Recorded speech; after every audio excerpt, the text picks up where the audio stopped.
Marco Antônio Maíno Miranda, nasceu em berço espírita, atua como médium e divulga a doutrina no Brasil e exterior há 43 anos. É dirigente do Núcleo Espírita Meditação e Caridade em São Paulo. Sua mediunidade tem sido aplicada em auxílio aos que necessitam, sempre com Jesus e Kardec.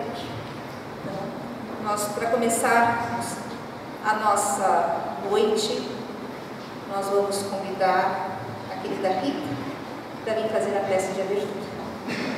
Vamos orar.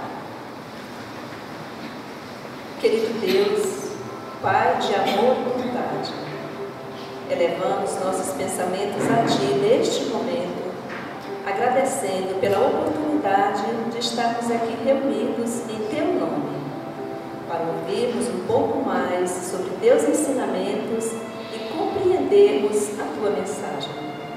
Que a luz dos bons espíritos possa nos envolver a todos, dando-nos serenidade e paz.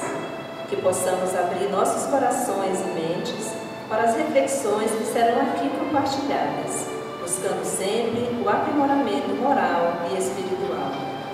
Que possamos sair daqui fortalecidos no bem, com maior compreensão das leis divinas e do nosso papel neste mundo. Que a Tua luz, Pai querido, ilumine nosso irmão palestrante, concedendo-lhe clareza de pensamentos e discernimento para transmitir as palavras de sabedoria que nos guiarão no caminho da caridade, do amor e da fraternidade. Que assim seja. Graças a Deus. Muito boa noite a todos. Que Jesus, o Mestre Amantíssimo, ampare a todos nós e nos dê a sua paz. Que os eflúvios consoladores do Mestre recaiam sobre esta casa de amor, sob este posto de socorro.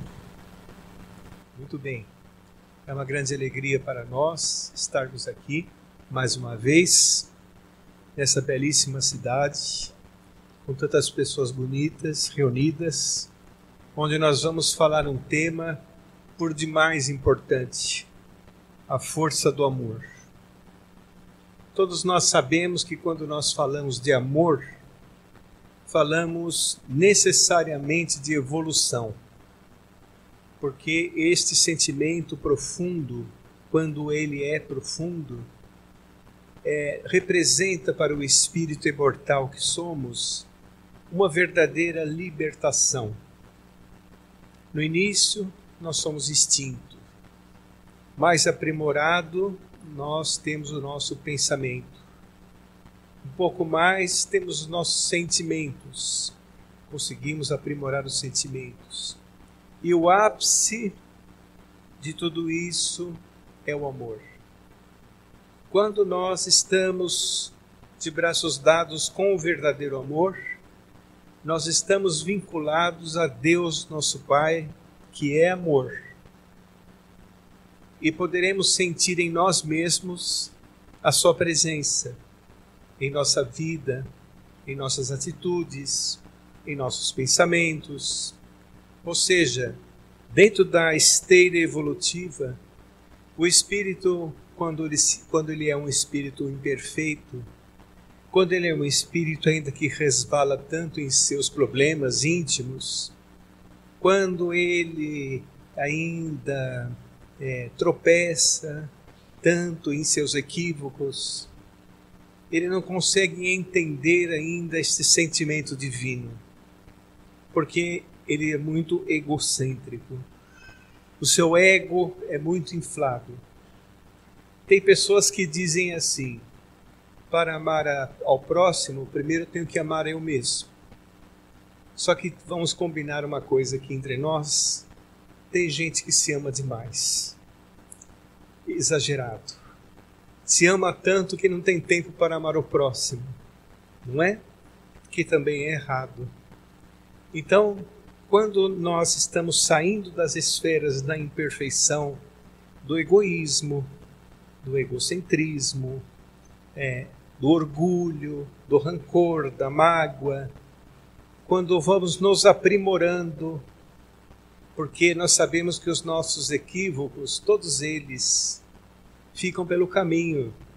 À medida que o espírito se aprimora, nós vamos deixando pelo caminho as nossas imperfeições e vamos colocando no lugar destas imperfeições os sentimentos nobres. Sentimentos nobres de amor, de fraternidade, de renúncia, não é, de agradecimento, que são sentimentos construtores de uma vida mais feliz. Este é um caminho inevitável de todos nós. Inevitável. Inevitavelmente o nosso espírito irá amadurecer. Assim como em nossa vida comum, a vida que nós estamos, nós vamos, com o passar do tempo, amadurecendo. E o que acontece quando nós amadurecemos? Nós começamos a ver a vida de uma outra maneira. Nós nos aprimoramos mais em nossos pensamentos, sabemos mais a hora de falar e sabemos mais a hora de não falar. Sabemos os caminhos mais perigosos e sabemos os caminhos mais assertivos. A maturidade, ela dá esta condição para todos nós em uma única vida, a nossa vida comum. Agora imagine no Espírito Eterno, de vivências em vivência, na multiplicidade das existências, nós vamos nos aprimorando, nós vamos forjando o nosso espírito. E com o passar do tempo, com o passar dos anos e das vidas que se sucedem, nosso espírito vai deixando para trás, como citamos, os sentimentos torpes, aqueles sentimentos mais difíceis, porque estes sentimentos difíceis, nós vivemos as injunções desses próprios sentimentos. Vamos dar um exemplo. Se a pessoa é muito egoísta, se ela vive no egoísmo, ela viverá uma vida solitária, ela viverá uma vida difícil, arrumará vários desencontros durante a existência. Ela terá pessoas ao seu lado que nem sempre são de confiança. O egoísmo proporciona muita dor para o egoísta, muita dor mesmo, dor moral e até dor física. Então, vamos entender que o espírito, sentindo os efeitos do seu egoísmo, o que vai acontecer? Vai chegar uma hora que ele vai se esgotar daquela forma de viver. Se ele se esgotar nesta vida, ótimo, ele deu um passo evolutivo muito importante. Mas se ele não conseguir vencer essa etapa nessa existência, nós temos a outra existência, e as outras existências, e as outras existências. Que isso faz parte da misericórdia de Deus por todos nós. Se a pessoa, por exemplo, vive em qualquer sentimento perturbador que seja, qualquer atitude perturbadora, ele também viverá as injunções da sua escolha, a má utilização do seu livre-arbítrio, sentindo os efeitos daquela escolha, não tão certa ou não certa, ele inevitavelmente um dia mudará de rumo e encontrará uma nova estrada. Se ele tiver a oportunidade de se espiritualizar, todos nós aqui estamos nos espiritualizando. Nós estamos em uma grande oportunidade na vida. Uma grande oportunidade. Nós aqui na doutrina espírita e outras vertentes de pensamento espiritual também estão se espiritualizando, porque a glória de Deus deve ser cantada através de várias linhas de pensamento. Espiritualizar-se é ganhar tempo.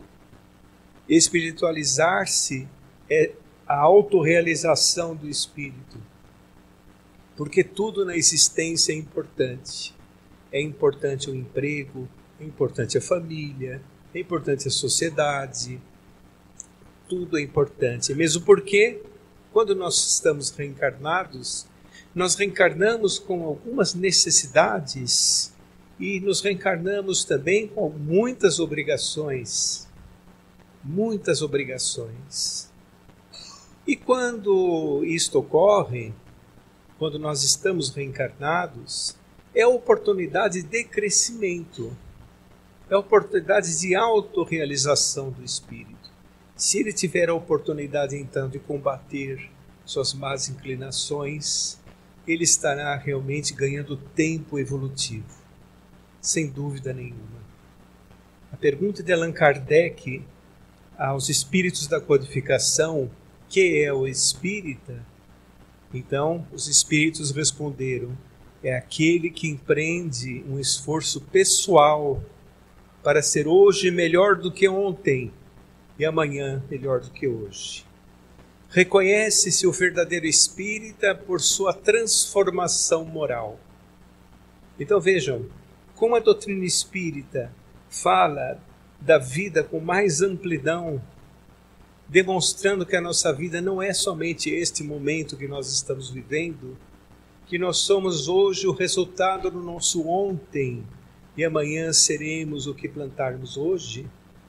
Nós temos todos os motivos suficientes para podermos nos abastecer de bom ânimo, para melhorar as nossas atitudes, porque sabemos que hoje nós estamos plantando o nosso amanhã. Hoje nós temos muitas oportunidades de plantar o nosso amanhã. E sabemos que essas oportunidades não são necessariamente oportunidades agradáveis. Muitas vezes nós estamos com uma enfermidade, vamos supor, estamos com uma enfermidade. Aquela enfermidade é muito dolorosa, aquela enfermidade causa preocupação, mas se você observar pela dinâmica evolutiva do espírito, vai perceber que aquilo te faz crescer, aquilo contribui para a sua evolução, porque o que está enfermo é o corpo. Nós conhecemos esses dias uma senhora que é costureira, só para abrir um parênteses, e ela está com mal de Parkinson. Imagine uma costureira com Parkinson, mas costura brilhantemente, brilhantemente. É um esforço que ela faz doloroso para poder trabalhar e sustentar-se. Aí a minha filha perguntou assim: mas por que ela tem essa profissão e justamente essa doença apareceu em sua vida? Para fortalecer o seu espírito. Porque vai fortalecer o seu espírito. As barreiras que ela consegue vencer com seu próprio esforço. Então assim é com a nossa vida como um todo. E o sentimento de amor vai gradativamente brotando no nosso coração quando nós compreendemos que a existência é uma manifestação do amor de Deus por todos nós. Porque sabem como o amor de Deus se manifesta em nós? Através das suas leis. Exatamente através das suas leis é a manifestação do amor de Deus por todos nós. Porque nós estamos no lugar certo, na hora exata que necessitamos estar, da maneira que necessitamos, de modo que as leis de Deus são equilibrantes. Elas sempre nos levarão para o progresso do Espírito, porque nossa vida como Espírito é eterna. O que desencarna é o corpo. Então, a nossa vida sempre será conduzida para uma fatalidade maior, que é a felicidade. O espírito que encontra a verdadeira felicidade encontrou-se com o amor verdadeiro, porque Deus é amor. Encontrou-se com o amor que autorrealiza o espírito. Já está se libertando do ego, já está proporcionando a si mesmo a oportunidade de vencer os seus obstáculos reencarnatórios. Porque, vamos supor, você tem um problema, uma vicissitude durante a encarnação. Você não vive bem aquele aprendizado. É o mal sofrer que está no capítulo 5 do Evangelho segundo o Espiritismo. Tem o bem sofrer e o mal sofrer. você então não aproveita a oportunidade do aprendizado, terá que recomeçar, ou terá que se reencarnar em uma oportunidade, às vezes até um pouco mais dolorosa, para fazer um seguinte com o espírito, fazê-lo despertar.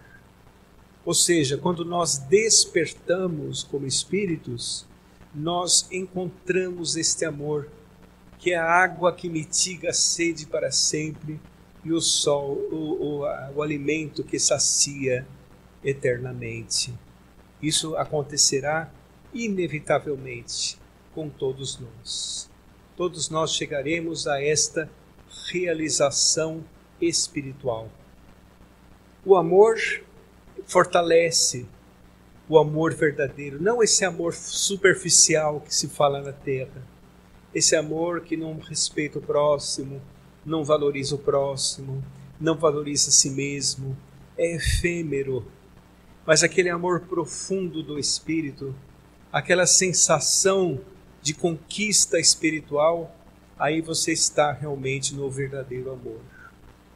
Por exemplo, o amor que Jesus trouxe para a terra ainda não assimilou completamente.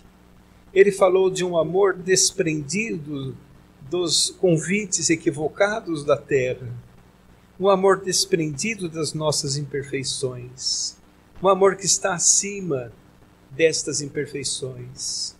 Quando a pessoa transita por essa atmosfera de amor verdadeiro, ela se fortalece, ela se autorrealiza, ela se autoconhece também. Então veja como é importante. O amor verdadeiro fortalece tanto que você pode passar por todas as vicissitudes do caminho, você pode sofrer todos os problemas que a vida material pode oferecer. Você transita por estes problemas como se tivesse asas nos pés, como diz o Evangelho, aprendendo com elas, mas elas não te derrubam, porque você já está se autorrealizando, você já está se fortalecendo com este sentimento maior, o sentimento do amor. Só que a vida que levamos na Terra é uma vida ainda que não está em consonância com o amor verdadeiro. Nós vemos que a humanidade ainda está passando por um sono espiritual. Nós estamos ainda adormecidos para a verdade. Mas esses momentos que estamos passando de tantas dificuldades, estes dias eu estive aqui no seminário, hoje pela manhã nós falamos a respeito disso. É necessário que os equívocos do ser humano venham à tona, porque vindo à tona como nós estamos vendo, você vai saber exatamente aonde se deve mudar, exatamente qual a medicação aplicar, exatamente o que não se deve fazer, porque todos esses equívocos que estão vindo à tona geram dor, gera aflição, gera angústia. E dentro do padrão evolutivo de todos nós não queremos sentir tudo isso. O homem procura a felicidade, o homem procura a paz. Todas as pessoas procuram paz, não é verdade? Mas será que nós estamos proporcionando a paz? O Evangelho nos pede para sermos afáveis e doces com o próximo. Mas será que nós não estamos fazendo ao contrário? Estamos sendo afáveis e doces com nós mesmos e rígidos com o próximo? Veja como nós ainda não entendemos esta questão. Nós temos que ser rígidos com nós mesmos e afáveis e doces com o próximo. Porque nós nos conhecemos, nós sabemos aonde nós devemos mudar. Então o Evangelho e todo o ensinamento doutrinário nos diz mais ou menos isso. Ganhar pode significar perder, e perder pode significar ganhar, aqui nesta realidade que nos encontramos. Então a lógica do Evangelho de Jesus é uma lógica que faz o homem, quando ele assimila suas palavras, fazer uma verdadeira mudança em seus pensamentos, que inevitavelmente mudarão seus sentimentos, e que transformarão as suas condutas. E as nossas condutas modificadas, elas gerarão menos compromissos dolorosos para nós nesta vida e na próxima vida. Então, se você, uma vez uma senhora foi procurar o Francisco Cândido Xavier, o Chico Xavier, e falou para o Chico assim: Chico, nós precisamos de paz. Aí ele disse assim: não, minha filha, nós precisamos de pá. Significa, precisamos trabalhar. Trabalhar muito dentro de nós. Então, quando você lê o Evangelho, você ouve a respeito, por exemplo, do perdão. E muitas pessoas falam assim: mas o perdão é muito difícil. Graças a Deus que é difícil. É porque ele é verdadeiro. É difícil porque é verdadeiro. Fácil é nós errarmos. Nós estamos errando há tanto tempo. Para nós errarmos um pouquinho mais simples, é fácil. Mas o perdão, ele deve ser acompanhado também de uma lógica, não é? Você, primeiramente, não pode perdoar com mas. Eu perdoo, mas não perdoo. Perdoar incondicionalmente. Vejam que Jesus foi perguntado, Allan Kardec perguntou aos espíritos da codificação, como Jesus entende a caridade? Pergunta 869 do Livro dos Espíritos. Então os espíritos disseram assim, o famoso BIP, benevolência para com todos, indulgência para com as falhas alheias e perdão irrestrito das ofensas. Então vejam que Jesus entendia a caridade também como um exercício espiritual de transformação. Porque vejam, se você é uma pessoa intolerante, você não consegue ser indulgente com as falhas alheias. Se você for egoísta, você não consegue ser benevolente, não consegue ser caridoso, não é? E não consegue perdoar também. Ele coloca o perdão como uma caridade. Então, às vezes, a pessoa que está junto a si, ela não é digna de confiança, mas é digna de perdão, do teu perdão. Você talvez não possa fazer mais nada assim em conjunto com ela, talvez não possa caminhar com ela, porque os ideais são outros, o pensamento é outro, assim por diante. Mas ela é digna do seu pensamento de amor, ela é digna do seu perdão. Porque sabe quem vai estar ganhando mais com essas atitudes? Nós mesmos. Quando nós pensamos que estamos ajudando o outro, na verdade estamos ajudando a nós mesmos. Estamos nos libertando das nossas imperfeições. Estamos dando um passo à frente em nossa vida. E o perdão realmente é libertador. É muito libertador. Faz parte de muitos lados da doutrina, do pensamento do Cristo, do ensinamento de Jesus, o perdão, porque o perdão ele é realmente libertador. Para a pessoa caminhar, ela precisa se libertar. Senão ela fica resvalando em seus erros, suas provas dolorosas. Quem ama verdadeiramente, quem ama no sentido profundo da palavra, já não precisa nem perdoar, porque também não se ofende. Ele já superou essa fase. Mas nós estamos numa fase que precisamos exercitar esta maravilhosa faceta da caridade, que é o perdão.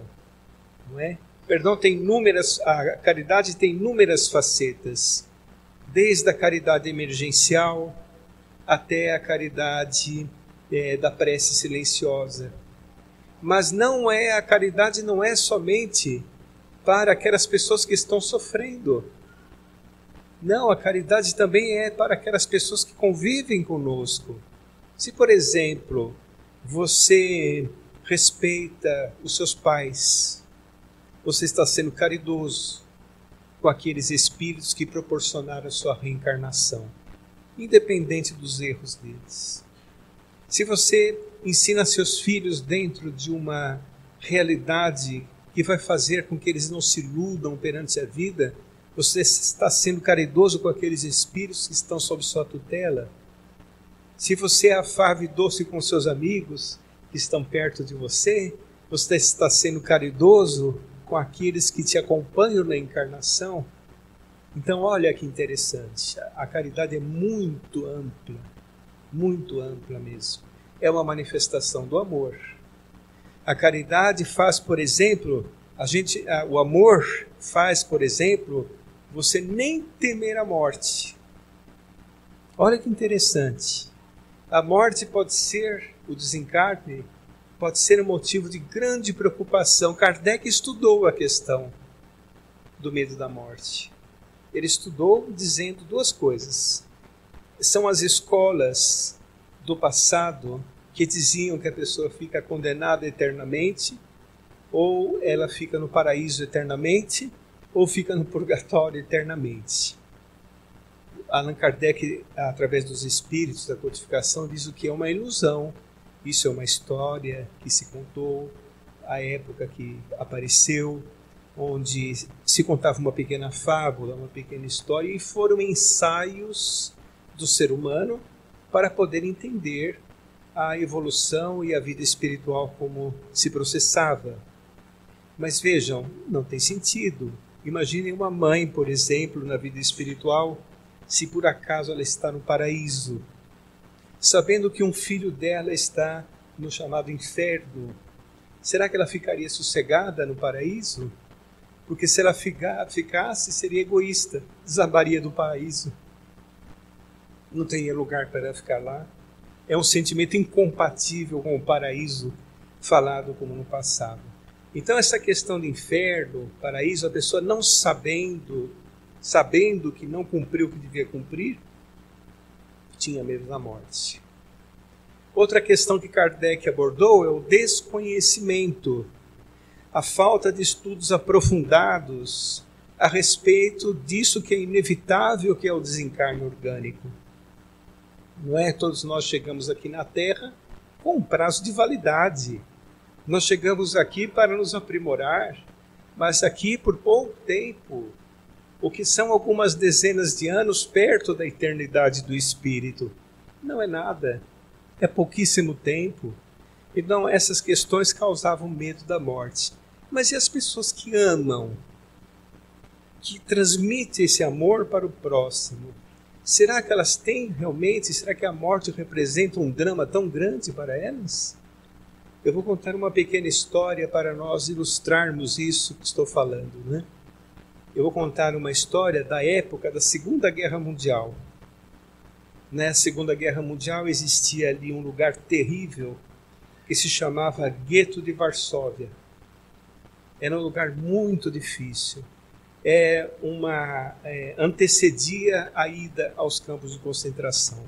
Era um lugar fechado, murado, onde as pessoas, os judeus eram levados para lá, muitos desencarnavam lá, crianças, idosos, homens, mulheres, estavam lá no gueto de Varsóvia, para depois se fazer uma seleção para onde eles iam.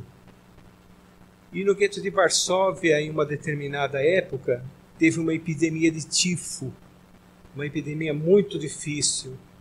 Muitos desencarnaram, muitas crianças desencarnaram. Então, os alemães chamaram, os nazistas, né? Chamaram um conjunto de enfermeiras polonesas para poder atender a epidemia de tifo. Mas não porque eles queriam ajudá-los, para que a epidemia de tifo não saísse dos muros, ficasse ali no gueto de Varsóvia mesmo, né? E existia lá uma enfermeira que viu as crianças sofrendo muito por verem seus pais desencarnando e sofrerem muitos maus tratos e principalmente a fome. Principalmente a fome. O único alimento que se tinham eram batatas. Era o único alimento que se tinha. Então essa enfermeira, ela percebeu que entrava todos os dias caminhões trazendo carregamentos de batatas em caixas. E também, devido à epidemia, algumas caixas de medicamento, caixas de alimento também para os guardas, de ferramentas, ela percebeu. E ela teve uma brilhante ideia. A ideia de, com a ajuda de alguns companheiros fora do gueto de Varsóvia, de tirar documentos falsos. Então ela convenceu os pais para entregar os seus filhos a ela. Olha que situação difícil. Entregar o filho para uma pessoa estranha. Porque ela explicou qual seria o destino dessas crianças. Elas chegariam nos campos de concentração, iriam diretamente para as câmaras de gás. Então, ela colocava as crianças dentro das caixas que entravam cheias e saíam vazias, né? Só que agora saíam com crianças. Eram recebidas por esses grupos, modificavam os documentos deles, como não mais judaicos, mas como cidadãos poloneses, não é? E então ela foi tirando as crianças, tirando as crianças, modificando os seus documentos, e a história rolando. Muito dolorosa.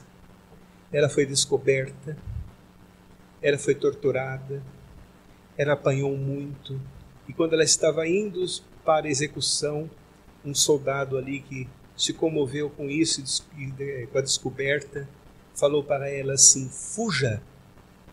E ela fugiu. Ela conseguiu, mesmo cambaleante, fugir em meio ao mato que tinha ali, uma pequena floresta que tinha ali, e conseguiu escapar. O nome desta maravilhosa mulher era Irena Sendler. Irena Sendler. Bem, o tempo passou. O tempo passou e ela foi descoberta no ano de 1991 em um asilo na Polônia, já nonagenária. Foi recebida por 2.500 crianças agora adultas que ela conseguiu salvar do gueto de Varsóvia. Olha a atitude de amor. Essas crianças tiveram famílias, formaram filhos, assim por diante. Uma pequena atitude de amor. Colocar a criança na caixa e falar para a criança sair do gueto de Varsóvia. Agora eu pergunto uma coisa. Será que a Irena Sendler tinha medo do desencarne?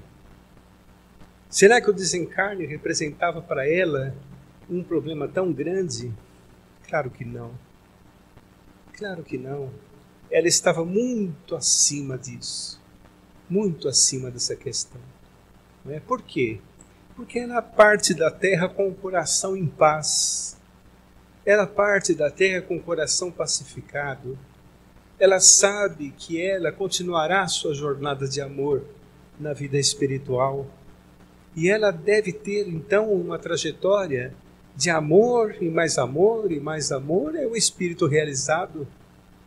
É um espírito que conseguiu realmente vencer os obstáculos dolorosos que ela enfrentou, simplesmente com atitudes de amor. Nós sabemos que existe dois tipos de inteligência, não é? A inteligência moral e a inteligência intelectual. Quando o homem conseguir equilibrar esses dois tipos de inteligência, essas serão as asas da libertação dos seres humanos. Existem, por exemplo, muitos que conseguiram equilibrar. Eu vou dar um exemplo. Um cientista, Albert Sabin, que fez a vacina Sabin, que salvou milhares e milhares e milhares de crianças no mundo inteiro com a sua descoberta. Extremamente humilde. Procurem saber a história de Albert Sabin. De uma humildade, e casou com uma brasileira, inclusive, não é? Uma vez, quando falaram para ele assim, depois da vacina, seus colegas de trabalho: se eu fosse você, eu registraria a patente, porque você vai ficar um homem muito rico e muito conhecido. Ele falou: não vou registrar a patente. Ela vai poder ser fabricada no mundo inteiro. É o meu presente para as crianças da Terra. Equilibrou a inteligência com o amor? Equilibrou.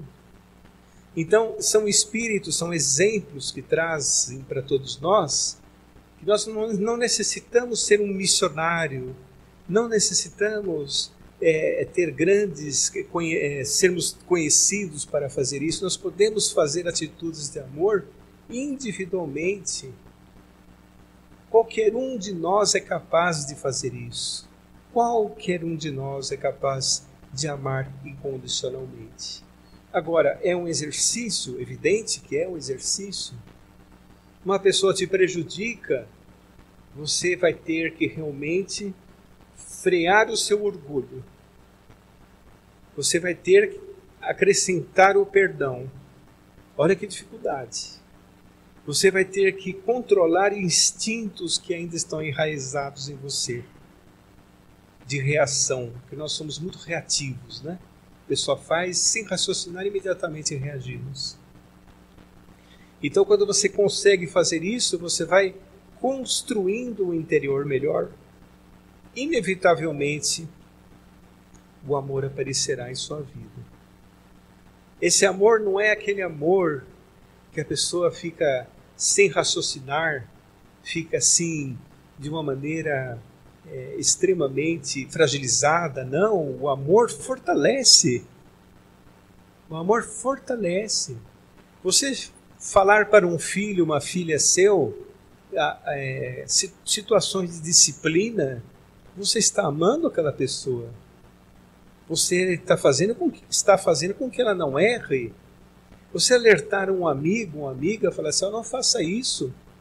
Você não deve fazer isso. Você está também ajudando aquele espírito. Muito. Quando Jesus veio à Terra, ele veio falar de um amor que o mundo desconhecia e desconhece ainda. Ele veio falar do amor aos inimigos, amor aos que nos perseguem, amor aos que nos caluniam. Não foi qualquer pessoa que falou, foi Jesus. Então, se você ama o Cristo, saiba que Ele deu conselhos para nós, Ele deu indicações, ensinamentos, que nós devemos seguir demonstrando nosso amor por Ele. Nós não podemos ter medo de seguir, porque Ele é um Espírito extremamente seguro de si, extremamente liberto das vicissitudes humanas. E Ele quer que nós também consigamos. É a mesma coisa que Ele chegar para nós e dizer assim: vejam, eu vos amo, e porque vos amo, quero que vocês também consigam o que eu consegui. Para que consigam, façam exatamente como eu fiz, que vocês também conseguirão. Tudo que eu lhes passo, aprendi de meu Pai. Ou seja, Ele passou por todas essas experiências que nós, há milhares e milhares, bilhões de anos, e está mostrando para nós ainda que temos uma infantilidade espiritual muito grande, que estamos adormecidos espiritualmente. Como nós devemos despertar para a verdade, aí encontraremos realmente o amor em nossas vidas. Nós devemos pensar muito no perdão, porque o ensinamento de Jesus é todo ele baseado no perdão. Porque a partir do perdão, você conseguirá grandes realizações. Grandes realizações. Então eu darei um pequeno exemplo aqui para todos nós de como os ensinamentos do Mestre estão voltados para o perdão de uma forma bastante intensa.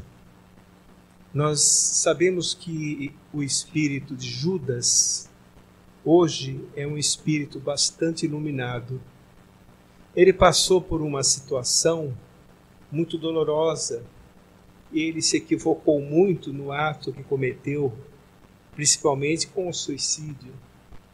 Mas vejam, nós comentamos ontem que todos os apóstolos representavam um reflexo da personalidade humana.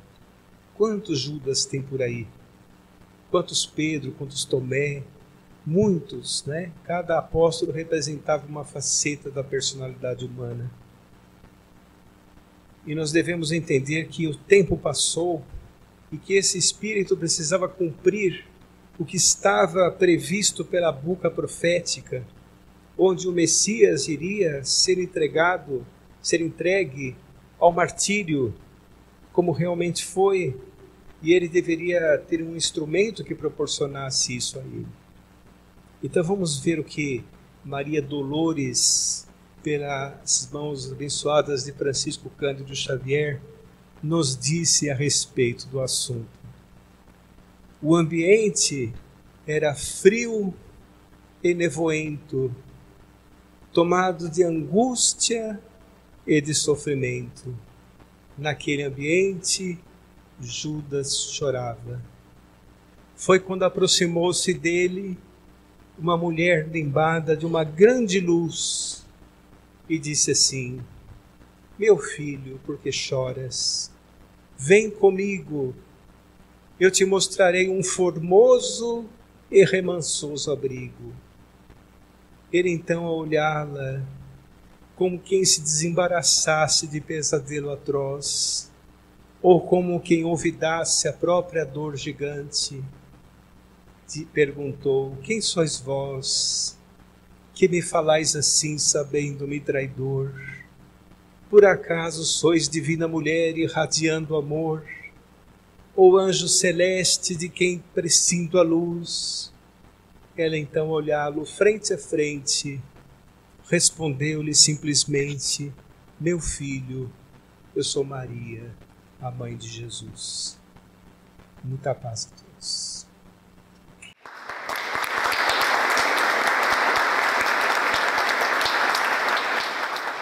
Obrigada, Marco, por essa excelente palestra. Sairemos aqui todos com o nosso coraçãozinho aquecidos. Convido a nossa querida Vânia para fazer a prece de encerramento. Boa noite. Vamos então cerrando os nossos olhos e agradecendo por esse momento tão nobre que aqui estivemos e pedindo a todos os nossos corações e aqueles que aqui não puderam estar presentes, que todas as bênçãos que aqui foram irradiadas sejam levadas para todos que aqui estejam e para aqueles que aqui não puderam estar. E que durante a nossa semana nós possamos estar com os corações mais aquecidos, mais compreensivos, cheios de amor para doar. Muito obrigado, meu Pai, por esse momento de tanta luz. E assim, com a prece que Jesus nos ensinou, nós vamos então encerrando. Pai nosso que estais nos céus, santificado seja o vosso nome. Venha a nós o vosso reino. Seja feita a vossa vontade, assim na terra como no céu. O pão nosso de cada dia dai-nos hoje. Perdoai, Pai, as nossas ofensas, assim como nós perdoamos a quem nos tem ofendido. E não nos deixes cair em tentação, mas livrai-nos de todo mal. Assim seja.